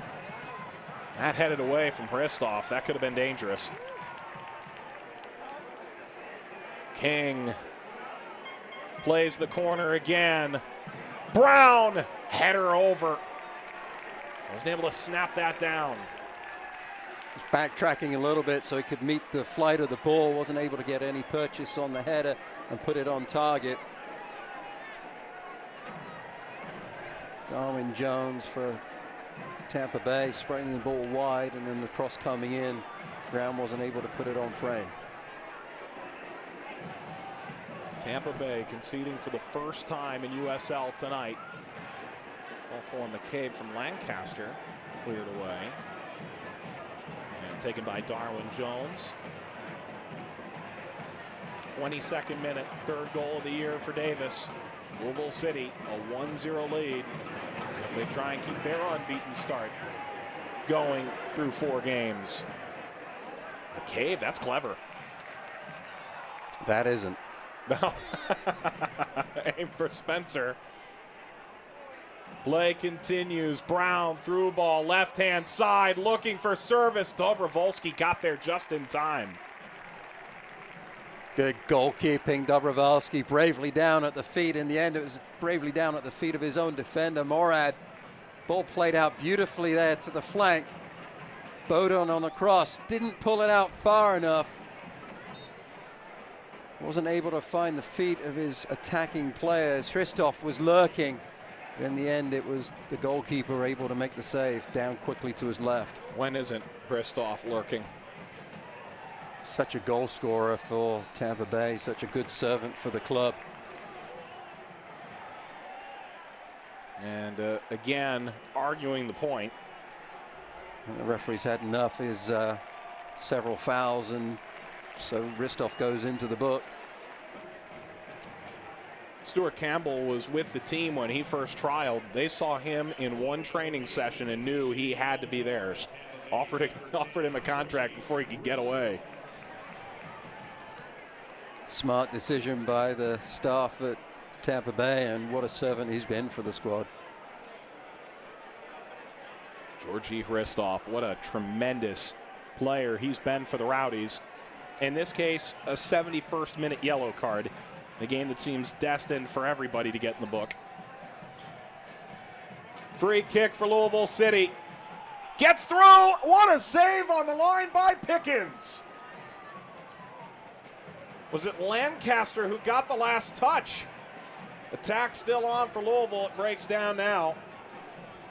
I don't know who it was who got the last touch, but Tampa Bay was struggling there. There were two players open at the back post, and the ball didn't fall to them. It was headed before it even got to that area of the pitch. But what a fantastic save to Pickens. What injury? He looks just fine. Big guy got down so quickly to his left. That's probably one of the hardest saves in the book, because you just have to let your feet go out from underneath you and drop down almost in your own shadow, so to speak. Pickens did a fantastic job to put that one out of the danger area, save Tampa Bay from going down 2-0. And now the Rowdies trying to turn things the other way. Lancaster, and that's taken out. Ball comes in, you see two players open. It actually was off of his own player, Collins, I think. But what a fantastic save. Beautifully down, snap save there by the goalkeeper.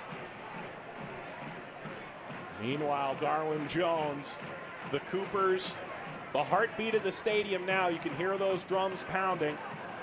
Not a great touch. Stays with Shafer.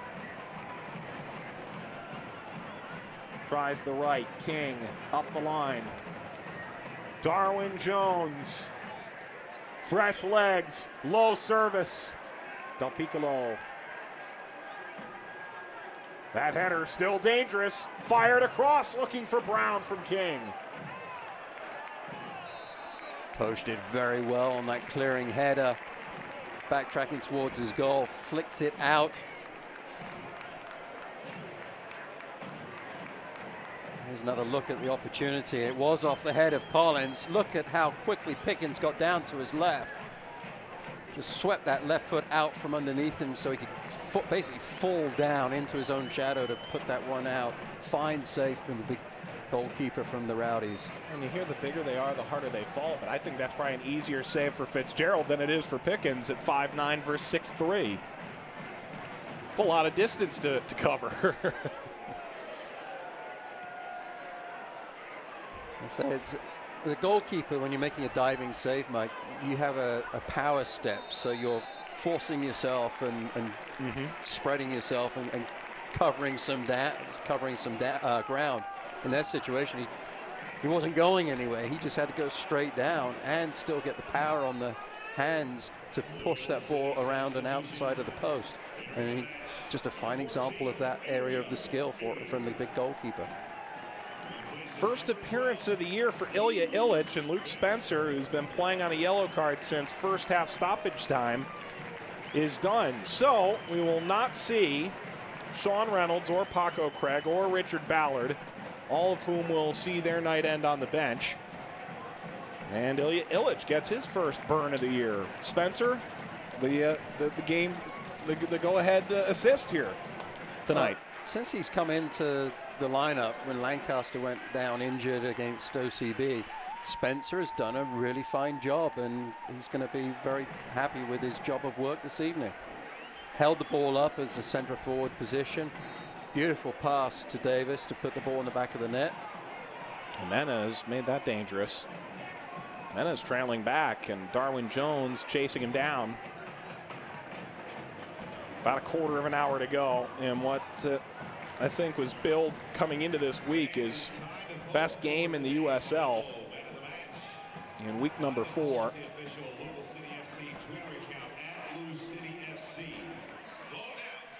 Well, it hasn't disappointed. I don't think it's been the best played game that there has ever been in the USL, but there's certainly been plenty of incident and plenty of chances. So I think the fans, both Rowdy and Louisville and neutral, can all be pretty happy with what they've seen tonight. I'd pay to watch it again. I think that's the end goal. Of course, there could be more fireworks left. Davis breaking free. Lancaster against Lowe. Turns the Jets on again. Contact. No whistle. Tampa Bay wins the ball away cleanly. And Matt, you agreed with the official on the outset. Well, it looked like Lancaster just got pushed off the ball there, and I think the positioning of the backs for the Rowdies was pretty good. Love to see it back on replay to make sure that I'm right and the referee was right in his decision. But it doesn't matter, and the referee's the one that counts, and there was no call. Davis, McCabe down the center, plays service, popped in the air by King. Corner kick, Louisville City. Louisville so dangerous on the counterattack. Bowden, the left fullback for Tampa Bay, caught in possession. Davis slots the ball up the pitch, almost finds Lancaster, and then a huge talking point. As you see, James O'Connor still talking to the fourth official, wondering why there was no penalty or free kick given. Poor Johan Podolski, the fourth official. Served in for Louisville. Bounce out. McCabe turns up over the bar. One of those frustrating efforts for McCabe. First touch wasn't quite good enough for the shot, and then as the ball got away from him, it just wouldn't fall kindly for him to get that one on target. We talked about him earlier in this second half, taking too many touches on the ball, perhaps not having the confidence coming back from the injury, but he showed that he certainly has the confidence now.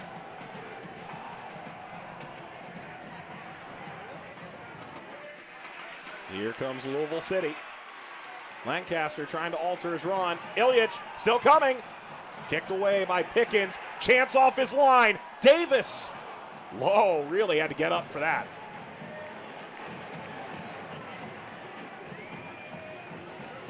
Pickens got back to his line very quickly, and Lowe was positioned beautifully as well. I don't think Davis put anything like the elevation on the ball that he was trying to do so. Not what we saw from Steven Dos Santos earlier today, or David Villa last night. Trying to lob the keeper from way, way, way away. Well, the one from this afternoon was crazy. It was all the way from the halfway line, and you have to believe that the player saw the goalkeeper cheating off of his line, but when you look at it in the run of play, it just looks like his head's down and he just hits it in the general direction of the penalty box, and it ends up going in the back of the net. There's the last substitution for Tampa Bay Rowdies. Martin Patterson comes on. He's got a laundry list of prior teams. Joined the Rowdies prior to this year: Stoke City, Burnley, Blackpool, Port Vale, Orlando City. And for Northern Ireland, 23 caps and a trio of goals. Comes on for Michael Nanchoff.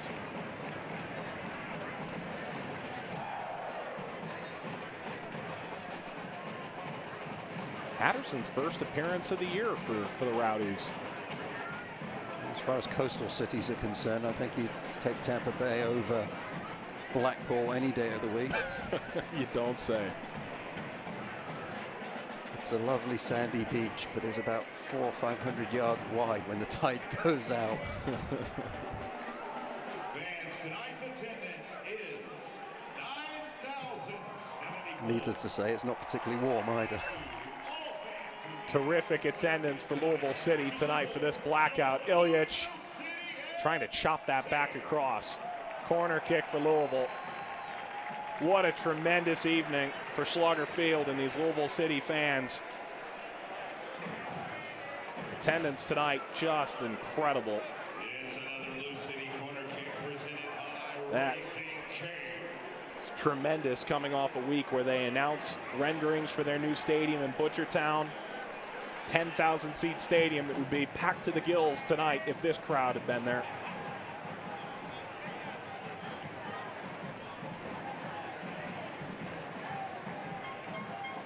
Jimenez. That ball was moving as he hit it. It looked like it rolled off the tee that he put it on. Brown. Lifted long left side. Brown gets by Dobrovolsky. He's off his line, curls it across. He did keep it in play, which was maybe the most important element of that cross. Well, Dobrovolsky went out to try and claim it. You make the decision as a goalkeeper, you better get there. He didn't. Good job from Brown of the Rowdies to find the possession of the ball, but just the heartbeat got a little racing of too much. All he had to do was serve it into the penalty area and let his teammates put the ball in the back of the net for him, and he was trying to do too much on his own. Brown's got some kind of pace. Yes, he does. He's very fleet of foot up top. Love to see him find a way to maybe get out wide a little bit from his central role and isolate himself. It's not really what he's paid to do as the center forward, but somehow, some way, you have to find a way to influence the game from that position. He hasn't really had consistent service to feet that he would normally enjoy. King. Rowdies' first road game in the USL. Couldn't have picked a tougher place to play than a Louisville Slugger Field packed with 9,000 purple-clad fans. Cross towards Brown. Darwin Jones settles, fires just wide of the post. The referee's indicating that that ball was deflected on the way to the target, and it's out for a corner kick.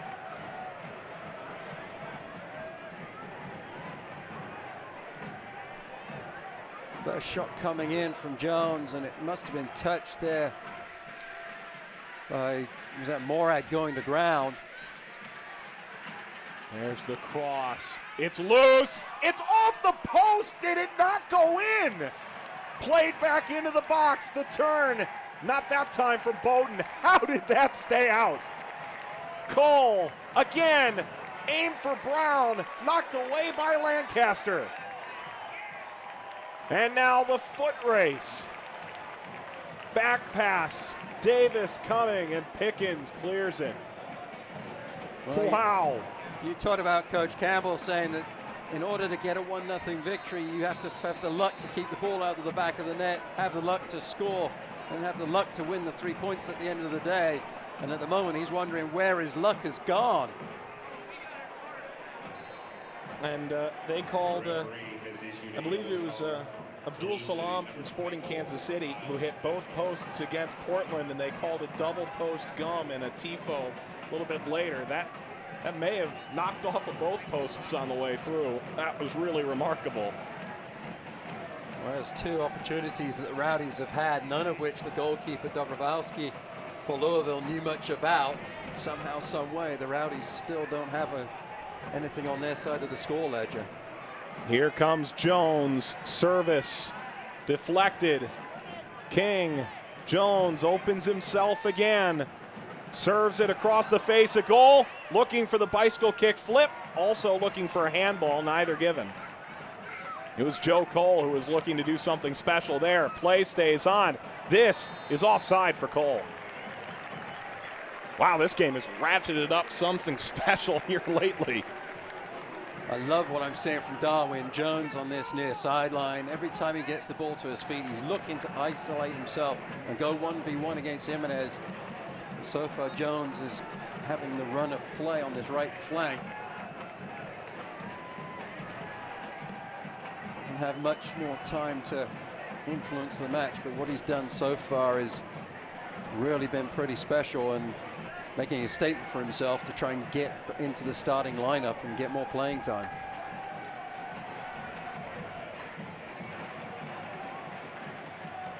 Right wing, Davis turns. It's too early to go into neutral. That pass leaks into the 18. Backstopped by Tosh. Del Piccolo spins to ground. We look back at that shot that was nearly it for Tampa. Well, the ball comes in from the corner kick. Initially headed, and I'm not sure who it was, for the Rowdies that took the shot there. And Brown. Lowe was lurking as well. Any touch from him, the ball goes into the back of the net. That ball certainly hit off the inside of the post, and somehow, some way, and you said it was Brown that took the shot. It didn't go in. It bounced back out. And Louisville getting the rub of the green this evening. Such a wonderful night here in front of 9,000 plus at Slugger Field. Tampa Bay really getting a taste of a road atmosphere in the USL. And Louisville City being given all they can handle by the team at the top of the Eastern Conference standings at the opening of this week. And with due reason, the Rowdies have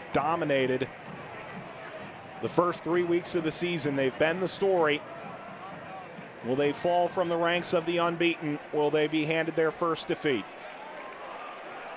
Looks like the Rowdies have gone with 2 up top. Louisville a chance. Cheeky, it's in. Lancaster off the bench.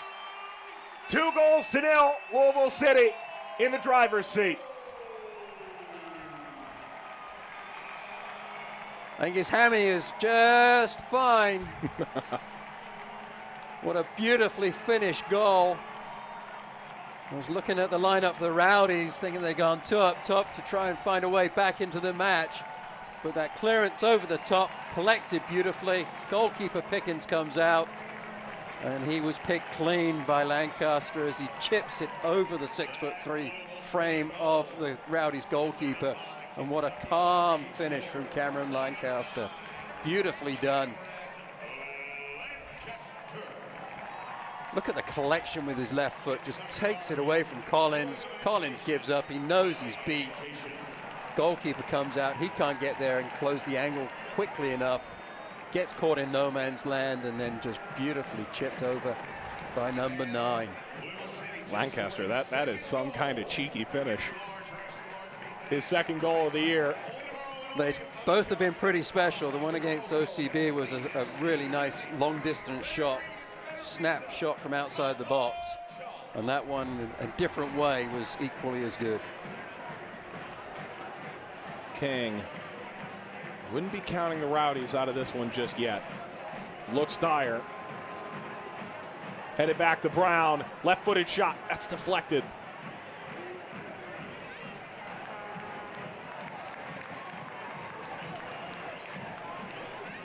It's been a little desperate in the back line for Louisville at times, but when it's mattered, they've thrown their bodies in front of the shooting efforts from the Rowdies and managed to find a way to get the ball clear.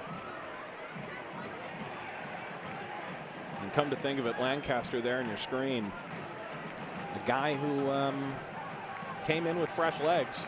As this lifted, chested down, cleared away again. And he took advantage of Spencer running this entire Rowdies defense ragged as Brown plays it across, and there's a goal for Rowdies. They've got one, 2-1, and the goal is from Patterson. It's his first as a Rowdy. They've been playing that ball across the back line from the strong side to the weak side early all game. And Brown there just able to put it back across the goal. A fantastic job. And coaches always say, Mike, the 2-0 lead is always the most dangerous one in soccer, and the Rowdies able to cut the lead in half. What was that we were just saying? Don't count the Rowdies out yet? Absolutely not. Tampa Bay finally gets on the board. No time to waste. There were 4 minutes of stoppage time in the first half. If there's that much in the second half, pacemakers are going to be going crazy in Slugger Field by the time we're done. Well, there hasn't been the injuries in the second half that we had in the first, but there has been some stoppages with substitutions. And they're saying on the field now, there's going to be 4 minutes again. My goodness. Pickens kicks it away from Illich. It's like the Manchester United length of game. Compulsory 4 minutes of added time at the end of the 90. I think you're comparing James O'Connor to Sir Alex Ferguson, right? Is that the compare? No? Well, it depends. It's actually Stuart Campbell that's chasing the game. So 4 minutes of added time. Get your popcorn ready. This could be a special finish. In a week in the USL that's been chock full of them. Lancaster goes to ground. Collins run over. It was Lancaster there, rather, who annihilated Collins. Center referees rated a minimum of 4 minutes of extra time in the second half. 4 minutes. You almost wish they'd have 10 minutes of extra time. This one, really fun match. Illich. Lancaster Scored what now looks like a game-winning goal if Louisville City can keep it. He's heading to the corner flag, see if he can get some seconds off the clock. His touch lets him down. Goal kick to the Rowdies. He doesn't seem to think so.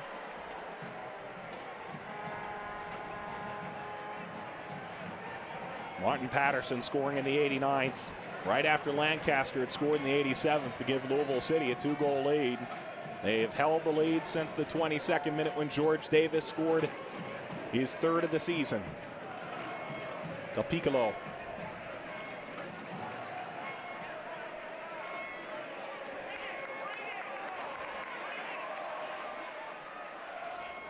McCabe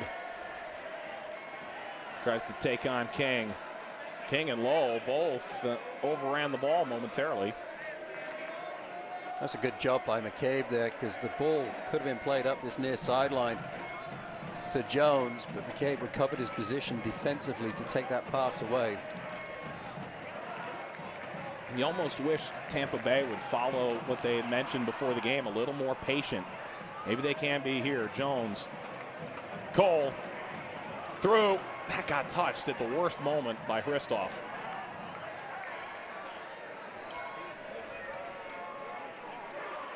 Dobrovolsky off his line to keep it away from Brown, and Dobrovolsky falls in this final minute and a half of stoppage time.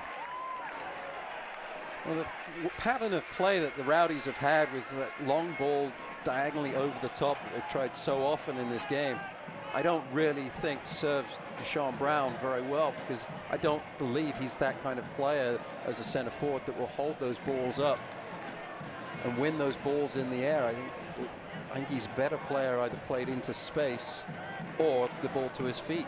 And a little unlucky now that the game sort of dictates that you won't find that space back there.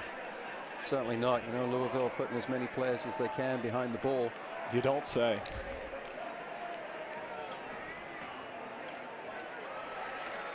Knotted out by Tosh. Final minute of stoppage time.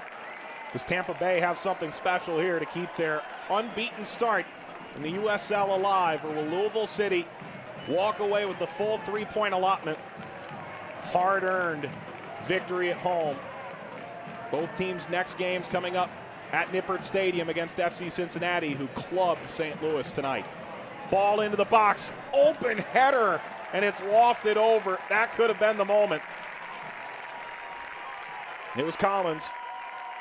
Well, Collins gave up the throw-in to King. I thought King, coming a long way, would probably have a longer throw-in. He chose to go short. The service was good. The header from Collins wasn't on target. And the big center back from Tampa Bay would want that one back. Full time. Louisville exuberant. 9,000 plus fans ecstatic. And what a 2-1 win it was for Louisville. Tampa Bay tastes defeat. Stuart Campbell in the USL for the first time. And what a game this was, top to bottom. Incidents all over the pitch, incidents in the penalty areas, both ends of the park for both teams, and some really nice goals that we've seen scored this evening. And just a tremendous game for both squads, but I think Louisville at the end, obviously they did enough to win it, but I think that they were the just winners in the end, because they put the passes together when they needed to. Tampa Bay, they've got to find some answers and find a way of finding each other a little bit more consistently on the from the back line to the midfield and then to the forwards to continue their success. Patterson tightened it in the 89th, but Davis in the 22nd, Lancaster in the 87th.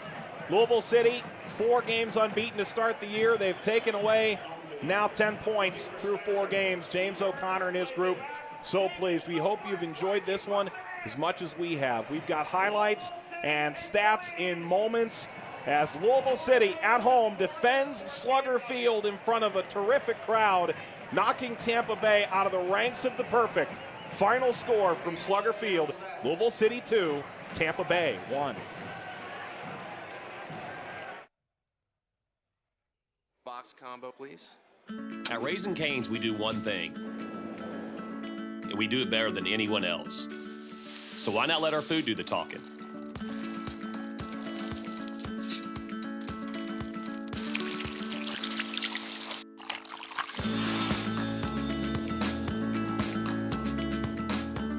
Love in the window.